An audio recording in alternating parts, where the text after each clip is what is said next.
Hey there, fabulous financiers. Welcome back to another juicy episode of the Do Different Better Show, where we talk about wealth, wisdom, and money moves, making finance simple for everyday people. I'm your host, Elaine Rasmussen, CEO and founder of Social Impact Now, Connective Institute, and managing director of the Integrated Capital Fund. Thank you for joining me today. Today, we're diving into another mythical topic that most people don't even know exists. It is the world of donor advised funds, or DAFs. We'll explore what they are, how they work, and the incredible benefits they offer for your charitable giving. So let's get started. But before we get into donor advised funds, let's really talk a little bit about what is philanthropy. Philanthropy is the act of giving money, time, or resources to help others and make a positive impact in the world. It's really an integral part of our society, and it's been around obviously for centuries, right? So I think that's important because there's different kinds of philanthropy. There's formal philanthropy and there's informal philanthropy. Informal philanthropy might be a tithing that you give at your place of worship, and informal might be, hey, I give to Goodwill. I take some of my old things and that are still useful and I donate them to Goodwill. Those are sort of informal ways of giving, or maybe you pack lunches at your local church. Those are all informal ways of giving. And then the more formal ways of giving are through some sort of charitable structure. And a donor advised fund is one type of charitable structure by which you can give out your philanthropic dollars. Another way is through creating your own foundation. Oftentimes, wealthy people, particularly wealthy families, will create a family foundation. Sometimes you hear about corporations.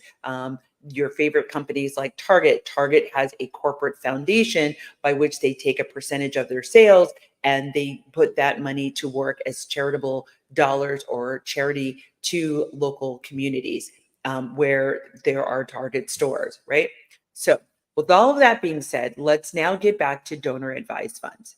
Donor advised funds, these are charitable giving accounts that allow individuals or families to make charitable donations or charitable gifts and recommend grants from these funds to their favorite charities. Think of it as a personal charitable savings account that you can use to support the causes that you care about. So, here are some features and benefits of a donor advised fund. One major benefit of a DAF is the immediate tax deduction for contributions made into the fund. This means that when you contribute to your DAF, you can deduct the full amount of what you put into the DAF. So, understanding why, that could be really, really valuable to you because let's say you want to put in $5,000 into a DAF, you actually get the full tax benefit, tax deductible benefit of that $5,000 gift today. It doesn't have to be spent when you put it in. And I'll talk a little bit more about that in a moment, right? But really, the biggest thing that I want you to understand, it's like being your own mini foundation without any of the administrative burden or cost of running a foundation, right? You don't need staff. You don't need any of those things. You are giving out your money from, like I said, this savings account, right? So now that we kind of have an overview of DAFs, let me give you a little bit of the history of DAFs. DAFs have been around for decades. They've gained a lot of popularity in recent years due to their flexibility and tax advantages. They originated as a way for community foundations to help donors manage their charitable giving more effectively, right? As a person, maybe you're working, maybe you take your annual bonus check and you put that into a donor advised fund. You don't necessarily have all the time to go and find all the charities that you might want to give it to you. And so working with a community foundation or some other trusted organization, they will do all of that for you. They'll do some of the vetting for you, or you can make specific recommendations of saying, hey, I would like to give money to Connect Up Institute. They will do all of that administrative work for you, and you don't have to worry about anything. But here are some statistics, just a little bit of about the growth of donor advised funds. So according to the National Philanthropic Trust, DAFs have been a steady increase in contributions and grants and the number of accounts year over year. In 2020, contributions to DAFs totaled $47 billion, and grants from DAFs to charities exceeded $25 billion. So, DAFs now account for 10% of all individual giving in United States, right? So, how do DAFs work? DAFs there's basically a fairly simple process. You set up a DAF at what's called a sponsoring organization. Typically, this might be a community foundation or an asset management firm like a Vanguard Charitable or JP Morgan Chase, and there's many others. These are not the only two. What you do is you contribute your assets like cash or stocks or real estate, and then those assets are invested and allowed to grow tax-free, right? As that money is growing, you then can recommend grants from the fund to qualified charitable organizations. So these are typically what are called 501c3s or non-registered nonprofits. You will then work with an advisor that works at the organization, who they're employed by the organization to help execute getting those grants out the door on your behalf. So remember, I've always told you to understand how any money manager gets paid, whether it's a charitable money manager or it's an investment money manager. Always understand how people get paid, right? This includes charitable organizations. Charitable organizations can generate revenue from hosting donor advised funds in a number of ways. The first is through administrative fees. So that is one of the primary ways that charitable organizations like a foundation, like a community foundation, makes money from hosting DAFs. It's through their administrative fees. These fees are charged to cover the costs associated with managing these dollars on your behalf, such as processing contributions, managing the investments, and administering the grants. So kind of think of them, they're like your employees if you were to open a large foundation, but you don't have any of that expense, right? So typically it's a percentage of the fund's assets. So it can range anywhere from 0.5% to a full percent annually. So for example, if you had a DAF that had $1 million of assets, right? Whatever those assets are, could be cash, could be real estate, could be whatever. For the sake of this conversation, let's say it's $1 million cash. There will be a 1% fee, which would generate $10,000 per year for the host organization, right? So you'll hear me say charitable organization or host organization interchangeably. I'm talking about the organization where the DAF will sit, where it lives, where it's being hosted on your behalf, right? There's also sometimes transaction fees. So some DAFs sponsors may charge an additional fee for specific transactions, such as recommending grants or processing complex asset contributions, right? Number two, another way that they make money is through investment management fees. In addition to the admin fees, DAF sponsors often charge an investment management fee. These fees cover the cost of managing and investing the assets held in the DAF, no matter if it's cash, no matter if it's real estate, no matter if it's stocks. They are charging you to take care of it, right? They're watching your egg. So management fees are typically a percentage of the assets under management, AUM. We talked about it in another show, similar to a mutual fund or an ETF, right? For example, if the investment management fee is 0.25% or 0.25, and the DAF is $1 million, once again, well, for this example, we're going to say $1 million in cash. This would generate $2,500 annually for the host organization. There are also sometimes performance fees. In some cases, DAF sponsors may also earn a performance fee if the investments exceed a certain benchmark or goal, right? Three, the third way that they may receive revenue from your hosting your DAF is through service fees. DAF sponsors may offer additional services that come with their own fees, such as philanthropic advisory services or personalized grant-making support. Philanthropic advisory services are tailored to advise donors on how to maximize the impact of their charitable giving. These services can often be done at a hourly or flat rate, an hourly rate or a flat rate. Grant making support is services that assist donors with identifying, vetting, and making grants to charitable organizations.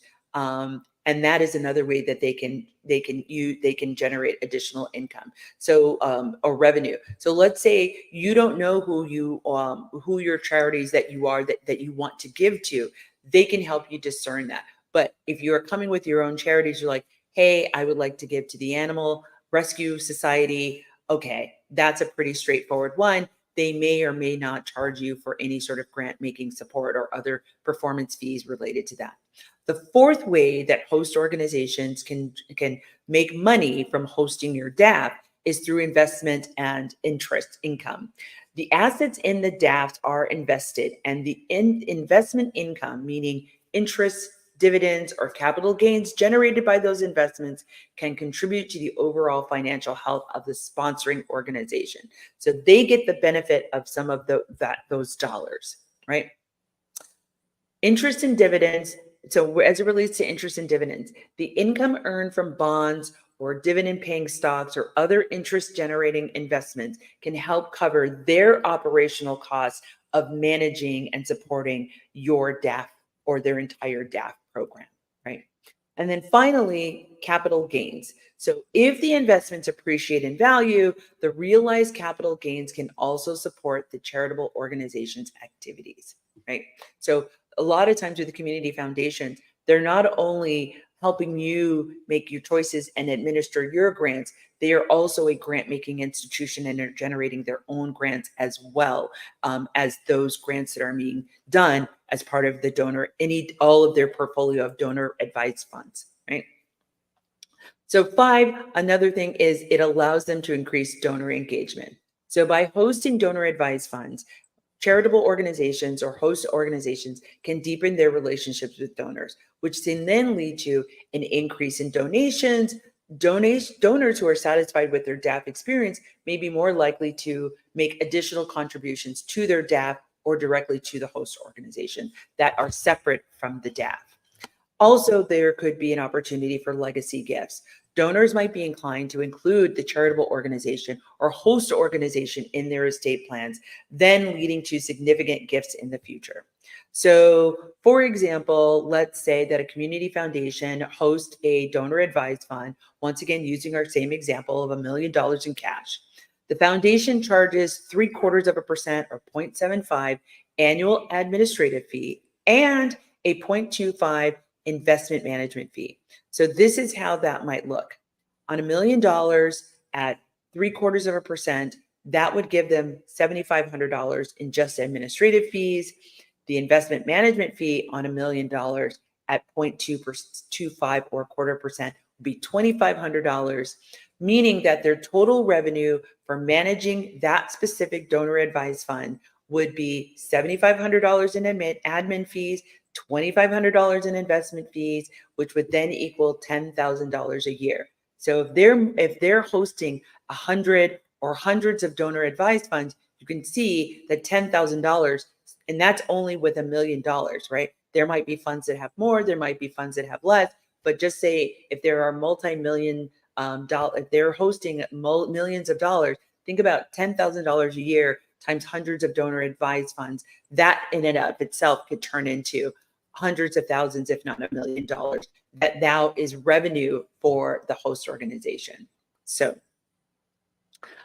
charitable organizations benefit from hosting donor advised funds through a combination of admin fees, investment fees, and additional service fees, and the potential for increased donor engagement. These revenue streams help cover the costs of managing funds and support the organization's broader mission, right? So this is why it's always important to understand why people would want to do this for you. What is their motivation?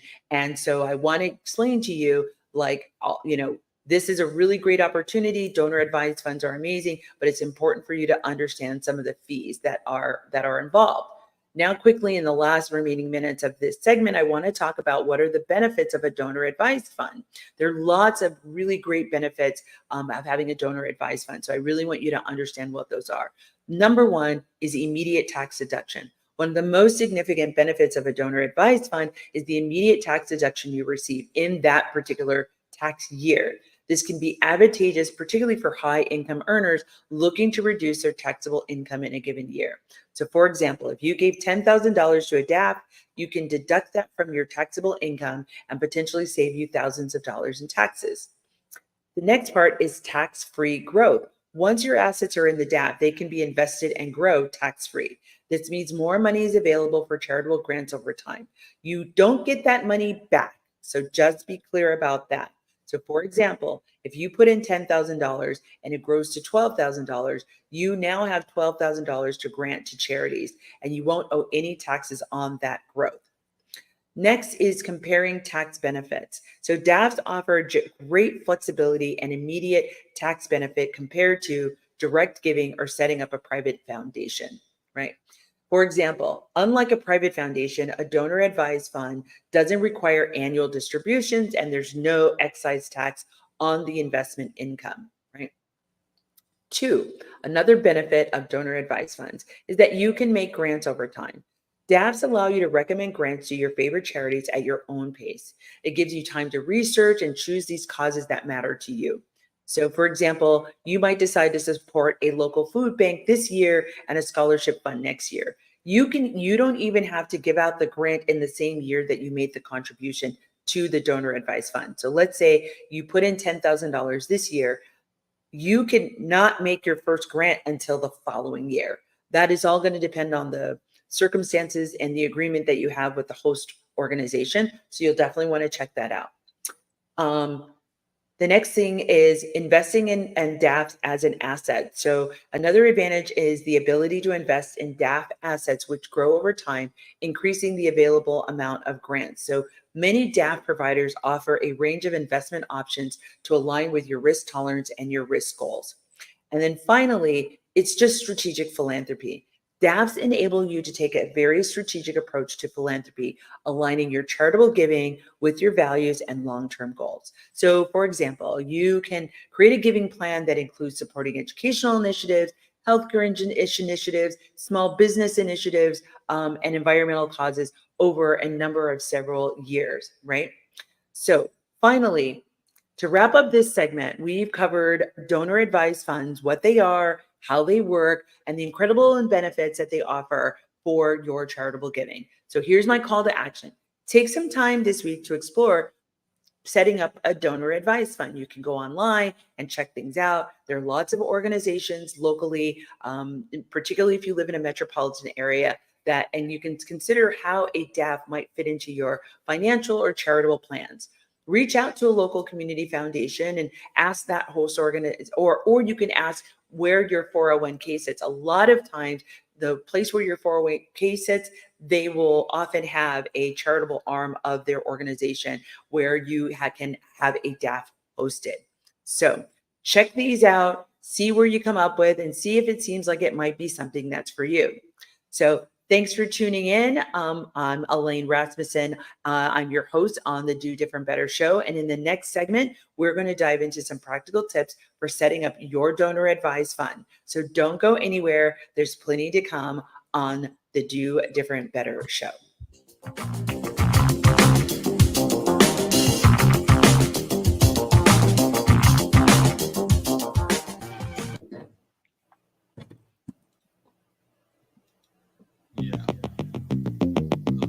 Welcome back to the Do Different Better show. I'm your host, Elaine Rasmussen. And in this segment, we're going to get practical and tactical. We're going to walk through the steps to set up your donor advised fund, manage it effectively, and make impactful grants. Ready to dive in? Let's go. So the first step to leveraging your donor advised fund is actually to set it up. So the first thing that you need to do is to choose a sponsoring organization. You really want to think about selecting the right sponsoring organization or host organization for your donor advised funds. There are three main types. The first are community foundations, which we talked about in the first segment, national charities, and financial institutions. So first, let's talk about community foundations. These are local organizations that support community giving in a very specific community or region. So, for example, Silicon Valley Community Foundation, and they are a popular choice for the tech philanthropists in the Bay Area. Here in Minnesota, we have the Minneapolis Foundation, we have the St. Paul, Minnesota Foundation. Not all community foundations necessarily will say community foundation. Typically, you'll know that they're a community foundation is one to go on their website and it will specifically say that they're a community foundation, or they will be named a particular place. So, as I mentioned, Minneapolis Foundation, you know that it's a community foundation because it says Minneapolis. It's giving you a specific city or locale, or it could be that a specific sector of the, could be the Food Community Foundation, but that they're telling you that they have a very specific scope in what they do. But geography is typically the marker of these community foundations. They're done by geography, right? So you definitely want to look it up. You can just say my local community foundation in Google, and see where are the community foundations that are closest to you. Then there are national charities such as Fidelity Charitable, there's Schwab Charitable, and Vanguard Charitable. They often offer donor advised services nationwide. Once again, many of the large investing companies will have what's called a charitable arm, and that is where the donor advised funds typically may be hosted. They often provide online tools and resources to help you manage your donor advised fund very easily. You don't even need it. Once you get it set up, you don't even need to talk to a person. You can do it all yourself, or you can have one of their folks that are on their team help you manage that and execute on any grant that you're looking to make. But Fidelity Charitable is probably one of the largest donor advised sponsors in the United States, and they offer a wide variety of investment options.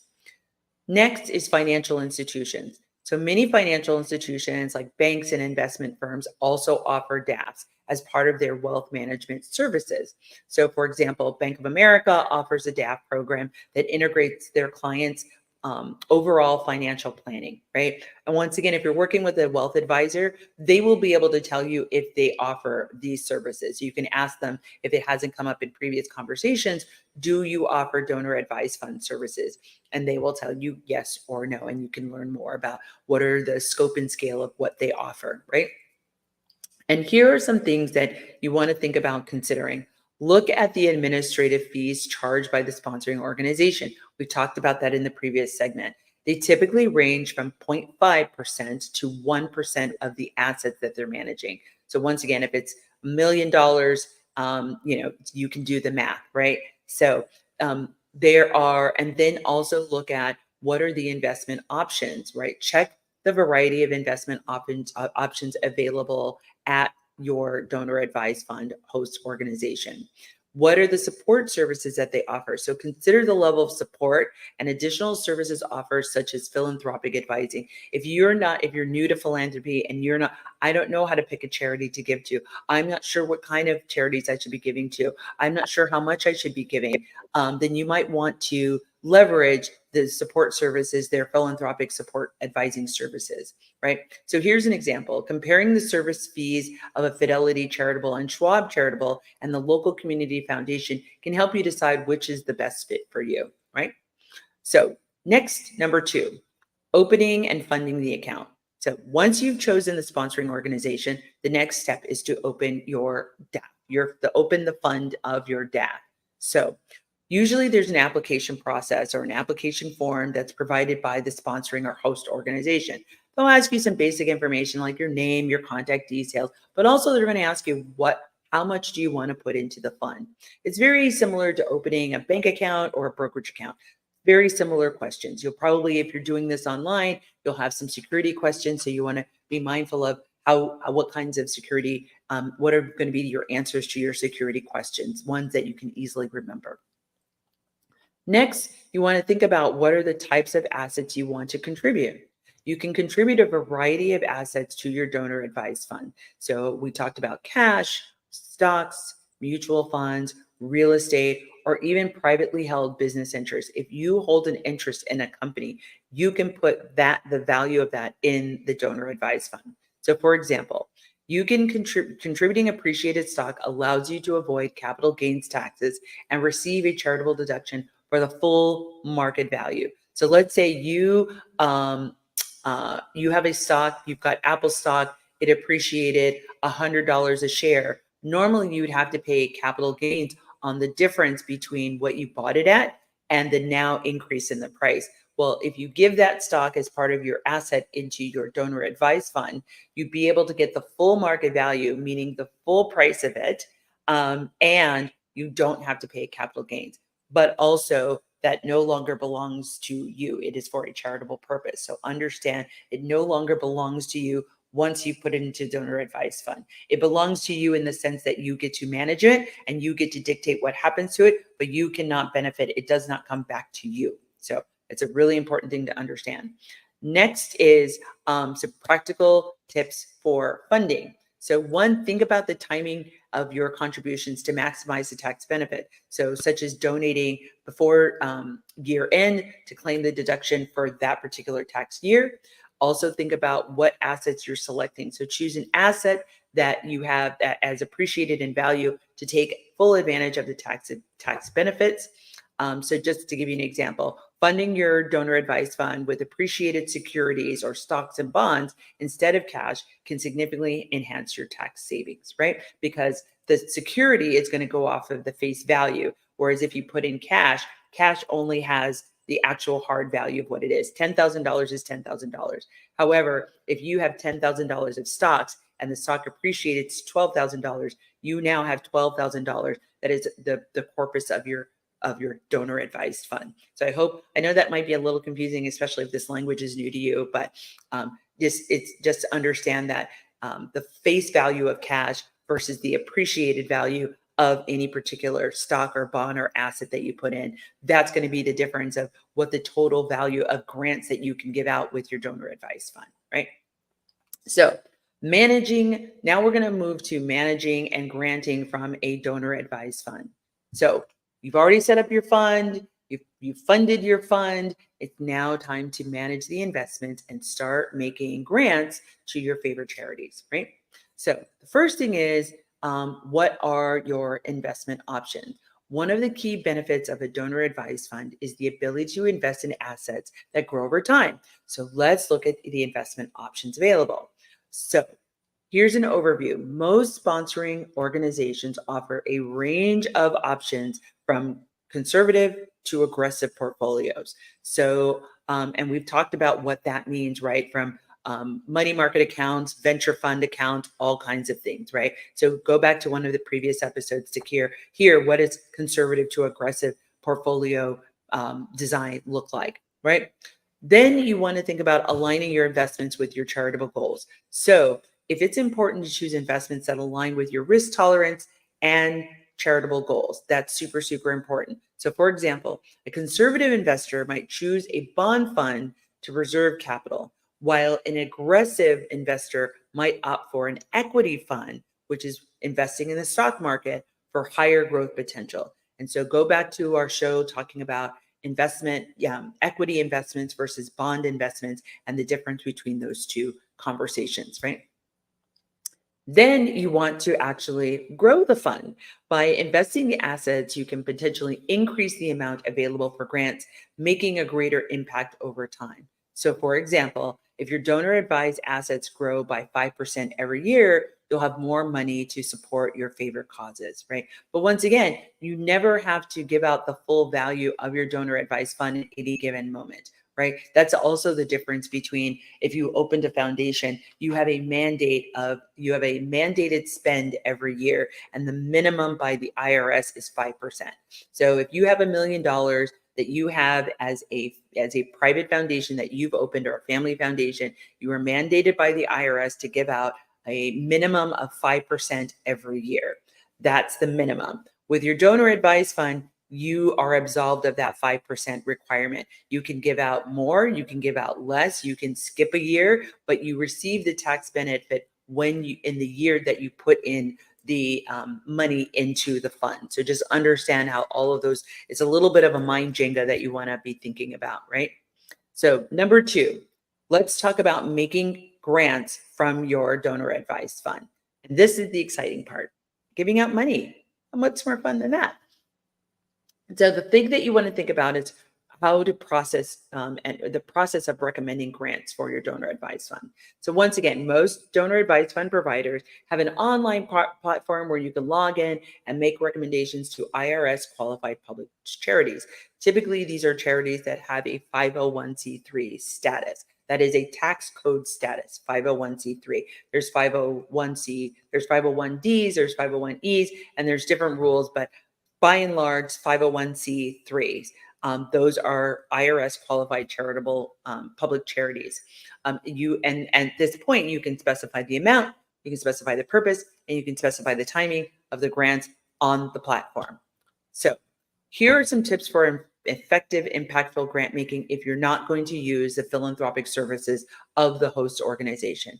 Do your research. Take the time to research the charity you want to support, and make sure that they align with your goals and values, and also look at them to see, are they doing the work that they say that they're doing, right? I find as somebody who's a recovering development officer, all too often people don't really look to see and find out, is the organization actually doing the work that they say that they're doing? I'm not saying that the organization is fraudulent, but sometimes organizations will use practices in doing their work that no longer work, right? But they're doing it because they have a grant that tells them that they're getting money to do this work in the same way that may not be relevant or meaningful, right? So just wanting to see, where is their alignment with intent and impact, right?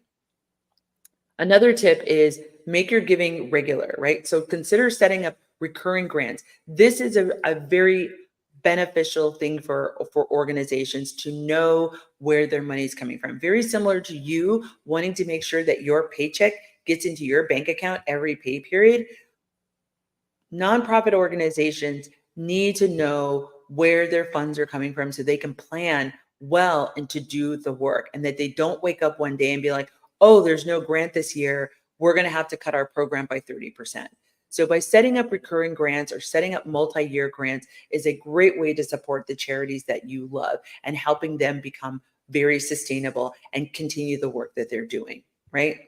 So here's just a quick success story. I have a friend of mine, her name's Maria. She opened up her own donor advised fund. She wanted to support educational initiatives in her community. And so by strategically investing her donor advised assets, she was able to support small business entrepreneurs, really learn how to get into to manage their finances for their business for dozens of founders on the east side of St. Paul over a number of years. And that made such a considerable impact in the economic growth of the east side community. So, but there are some pitfalls that I want you to be aware of. One common pitfall is not fully understanding the fees associated with the donor advised fund or the hosting organization, or failing to regularly review and adjust your investment strategy into the donor advised fund or your grant making. So to avoid this mistake of leaving your donor advised funds, for example, avoid the mistake of leaving your donor advised funds in a low interest money market account if your goal is long-term growth.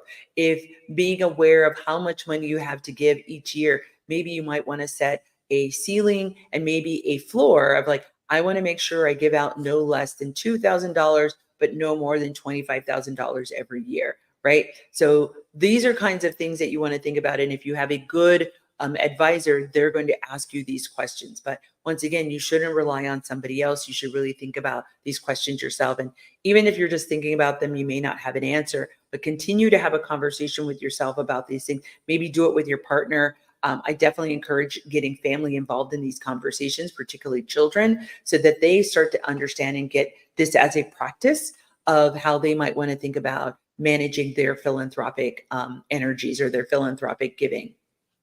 So that's it for segment 2. We've covered how to set up a donor advised fund, manage it effectively, and make impactful grants. And so here's my call to action to you. If you haven't already, take the first step by researching some donor advised providers in your community and consider how a donor advised fund can fit into your financial and charitable plans. Thanks for tuning in. In this next segment, we're going to explore how to maximize the impact of your donor advised fund through strategic philanthropy and long term planning. So don't go anywhere. There's plenty of more to come when I show you how to do different better.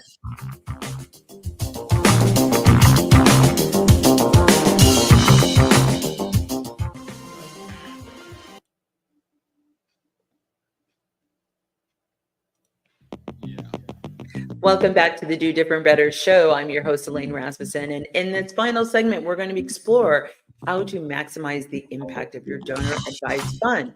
We're going to discuss strategic philanthropy, long term planning, and some practical tips to ensure your charitable giving makes a lasting impact. So let's get started. To truly make an impact with your donor advised fund, it's important to think strategically and plan for the long term. And here's how you do that. Number one, create a charitable giving plan. A well thought out plan helps you align your donations with your values and your goals, ensuring that your contributions make the greatest impact possible. So, here are some steps to creating a giving plan. And we've talked about this in I think episode 2 or 3 of thinking about your values, right? Identify your values. Start by really thinking about what are the things that are important to you? What are the things that have been impacted you? What are the things that you wish you had that you didn't necessarily have access to? So, for example, maybe you're really passionate about Montessori education. Maybe you are very concerned about reproductive rights of women living in rural communities. Maybe you're really concerned with social justice or environmental conservation. Whatever those are, pick one or two things. And the reason why I say one or two, it can get really overwhelming to start building a whole long list and then trying to maintain all those charities. I remember my mother-in-law, as we were getting to the end of her life, she had 60 charities that she was giving to. And we were like, you can't give to all these charities.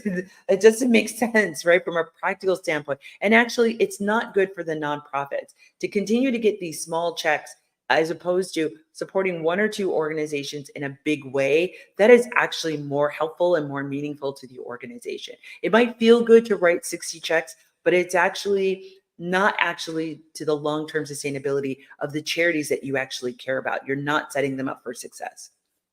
So two, set up your goal. Define what you want to achieve with this giving. These can be specific or measurable goals, such as if you're funding scholarships for underserved students or supporting medical research.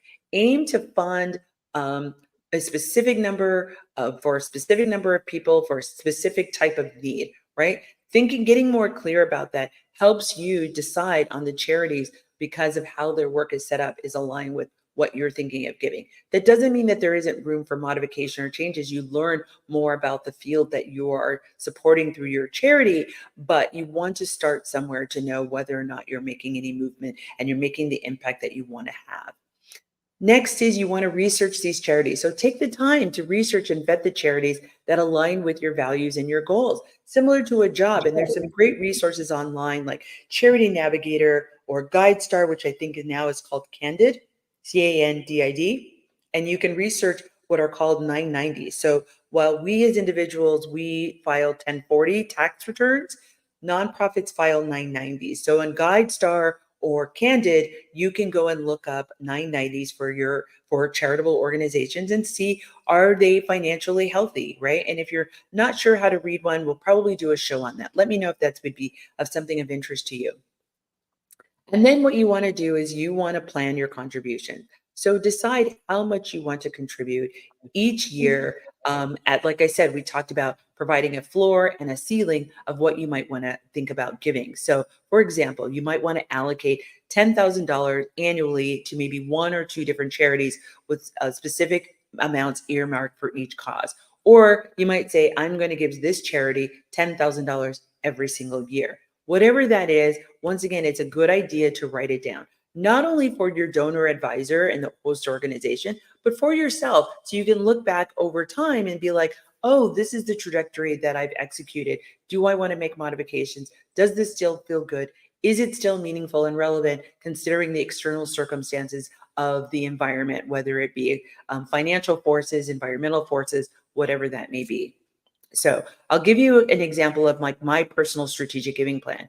I have a personal goal of moving 50 billion, yes, billion with a B, to rural and communities of color. Why that's so important to me, and while I may not be moving all $50 million, my intention is to be in places and spaces where I'm moving money that move money to those communities.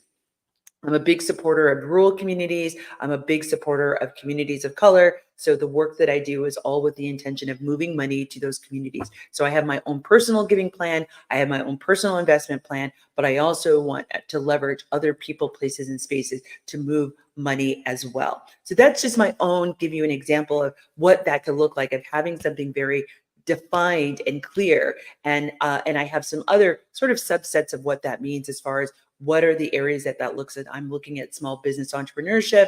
I'm looking at financial empowerment, financial education, wealth education, obviously, because of this show. So all of that with the interest of moving money to rural and communities of color, right? So that's something you want to think about. And if that, hopefully that example is helpful for you. Number two, another way for you to do is engaging your family in your philanthropy. Having conversations is a very rewarding way to instill your values and generosity and social responsibility for future generations, particularly with grandchildren. I was just sharing with a friend of mine the other day. One of the things I used to do with my son, his birthday is in December, and Christmas is in December. And so one of the things that I would tell him to do is he could only keep enough toys that would fit in an 18-gallon bin. And so what that required every year was to take everything out, figure out what he wanted to keep, figure out what he wanted to give away, to donate, and figure out what was trash. Because I would tell him, we don't give our trash to someone else. And then when we gathered all the things that he wanted to donate, I would take him someplace to go and donate it himself. So whether that be a women's shelter, whether that be a children's hospital, he got to see how it impacted somebody else when he gave his old toys away, right? So once again, you can do this. Ways to involve your family is by having family meetings, holding regular family meetings to discuss charitable goals could be really great. Involving your children in selecting the charities is an awesome. I have a friend, they do this over Thanksgiving. Right? Part of their Thanksgiving celebration is thinking about what are the charities that they're going to give to collectively or individually. Second, practicing educational like activities, right? Going on a learning journey and encouraging you or your partner and to talk about and go and research and come back and report what you learned about these charitable organizations that you're thinking about giving to. And then two is to collaborate, working collaboratively on giving projects where the whole family contributes to one common cause. That is such an amazing way that you can start to think about engaging your family, right? And then celebrate it, make it a ceremony. And some, like I said, a friend of mine did this every Thanksgiving. You can choose another sort of important, significant holiday. Maybe it's the birth of a parent or the death of a parent, or just something of significance where you start to make it a tradition, right? So now I'm going to get into some practical and tactical tips for what you can do. So tip number one for maximizing the impact of your fund. Once again, regularly review and update your giving plan. It's important to regularly review and update your giving plan to ensure that it is in line with your goals and your values. So schedule an annual review to assess your progress and make adjustments as needed. Once again, if you're working with a wealth advisor, this might be part and parcel as part of your annual meeting with them. Two, stay informed about the charities you support. A great way to do that is to sign up for their newsletter, attend some of their events, read their annual report. They're mandated by the government, by the IRS, to issue an annual report. So read it, actually read the report and see what your dollars have helped to create. Then leverage your expertise of your donor advised provider. So leveraging the services that are available to you at the host organization could be such an immense help to you, especially if you're new to this. Next, keep on doing research and further learning. Education, education, education is a key. There's lots of great books out here. There's Giving 2.0, Transforming Your Giving and Our World by Laura Arriaga Andreessen. There's also The Art of Giving, where the soul meets a business plan. That's by Jeffrey Solomon and Charles Bruffman. There's some websites I already talked to you about, like the National Philanthropic Trust, Catholic Charities, and others. Once again, attend workshops and courses. There's some great stuff on YouTube. There's your local philanthropic organization generally will offer different kinds of events, webcasts, and things like that that you can attend information sessions about trends that are happening in giving, concerns that are happening about giving, legal impacts or legislative impacts to giving. And so you can keep abreast of like what's happening in the giving world. That way, definitely most states have a council on foundations and a council on nonprofits. Those are really great. Sign up for their newsletters to find out kind of what's happening in the philanthropic space. So here is my call to action. Take the first step by reviewing your current charitable giving and considering how donor advised funds could enhance your impact. Start researching donor advised providers, check out different websites, but get started. I hope that this has been helpful. So I want to thank you for joining us on this journey to maximize your financial impact of your charitable giving using donor advised funds. Today, we talked about what they are, how they work, and how you can get your donor advised funds set up and the incredible benefits that they offer. So join me in the next episode or next week when I show you how to do different better. Let me know what you think of the show. We love comments. So tell us how this show has helped you. And if there's a money or finance question you have, or if there's someone you want me to interview, hit me up on LinkedIn or Instagram. And don't forget to hit the subscribe button and follow us on our socials. Until next time.